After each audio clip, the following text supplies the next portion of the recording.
Hi, my name is Joanne Lewis, and today I'm going to discuss changes that happen in early adulthood.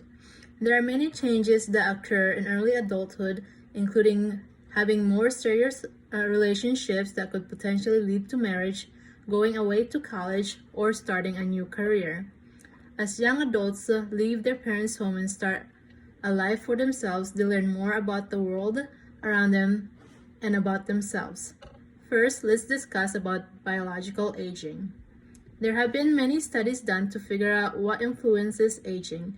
Researchers have found that telomeres, the cap at the ends of chromosomes which serves to prevent the destruction of the cell, affect aging. It has been found that every time a cell duplicates itself, telomeres shorten until cells can no longer duplicate itself. At this point, aging is more likely to occur, and diseases such as cancer are more likely to affect the person. Studies has been done to see how life conditions affect telomere shortening. It has been found that when people engage in unhealthy lifestyle choices such as smoking cigarettes, excessive alcohol use, overeating that leads to obesity, and living a sedentary life causes telomeres to shorten more quickly, thus resulting in a faster rate of biological aging. Next, let's talk about relationships. People that are in committed relationships, including marriage, are likely to have a better sex life due to the fact that commitment and trust are two of the biggest foundations for good sex. Dr. Sharon Patterson says that women that she's observed crave security and commitment. Security that is felt is one of the bases for having great sex.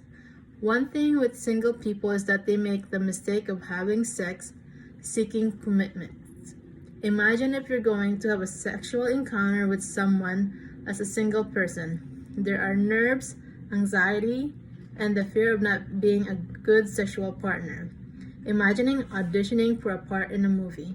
The nerves may kill the whole experience before the audition starts, and that is what it's like with single people having sex, an audition.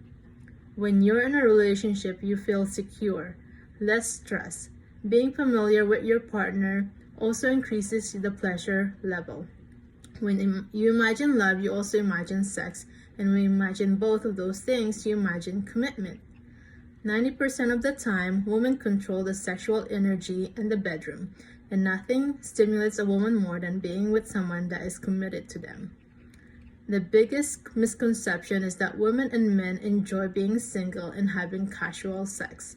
Unless you're a robot, nobody wants the feeling of loneliness. What happens when you have sex with that person that you've met at the bar, club, or online? They leave the next day, and that loneliness starts to set in.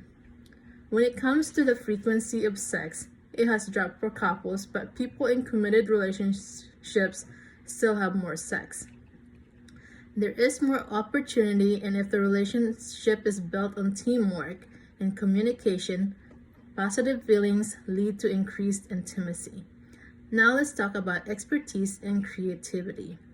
When young adults go to college, they choose a college major which determines what they want to specialize in when they enter the workforce.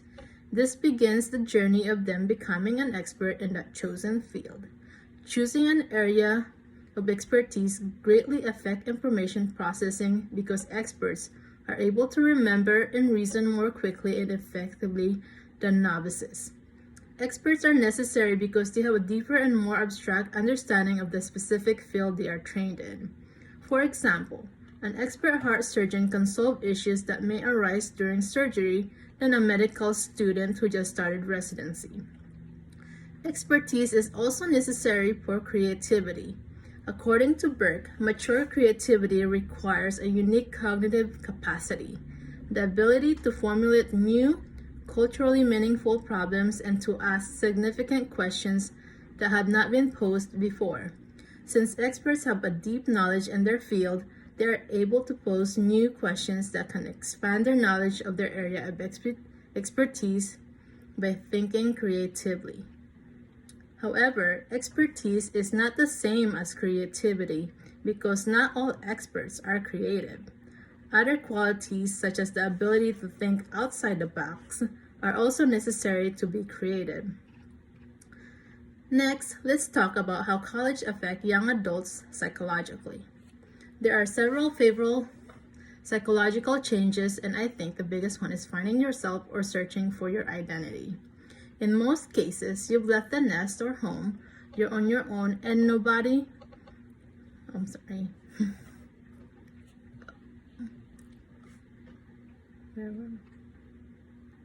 you're on your own and nobody is forcing you to go to school. You have a sense of freedom.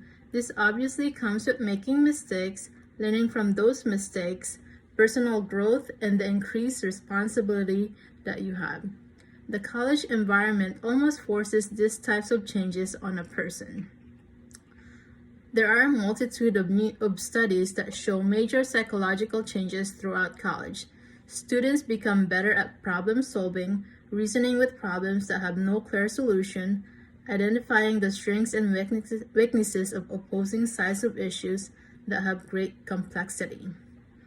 Reflection, attitudes, and values are broadened. There is usually an increase in interest in regards to literature, performing arts, and even historical issues. During college, students find a better sense of moral reasoning, increased self-esteem, and for some, college opens a person up to racial diversity among their peers that they may have never seen. Many of these things that are developed in college allow a person to make a positive transition into the labor force. Some cultural changes in society have led to the emergence of the period known as emerging adulthood. These cultural changes include many jobs in different fields requiring higher education for entry-level positions than in the past. This results in more young adults going to college in record numbers, which delays career commitment and financial independence. Also, there is no pressing need for young people's labor in wealthy nations with longer-lived populations. Therefore, young adults who are financially able are free to explore what they want to do in life and explore the world around them by traveling the world. The life structures of men and women tend to differ in adulthood. According to Levinson's Seasons of Life, Men and Women theory, during the time of transition to adulthood, most people already have a visualization of what their adult lives will look like. You could call it a dream or what they want or expect it to look like. Women tend to split their visualization as they get older, which usually is split between a family and their career. Women who take on a career usually look for their partner, while women who are looking for marriage and want a family usually develop individual goals. When men hit adulthood, they make their initial choices for a love life, friendships, jobs, and values. Between 30 to 40, men are looking to establish a niche in society and ultimately make sure they've settled down with a family and have accomplishments with their career. They're expected to take on more responsibility and to behave like a parent as they are facing more demanding roles and expectations. In sum, many changes occur in early adulthood. Young adults move from their parents' home and gain a life of their own and learn how to transition to adult life through college, career, developing relationships, and learning how to navigate through various stages of life.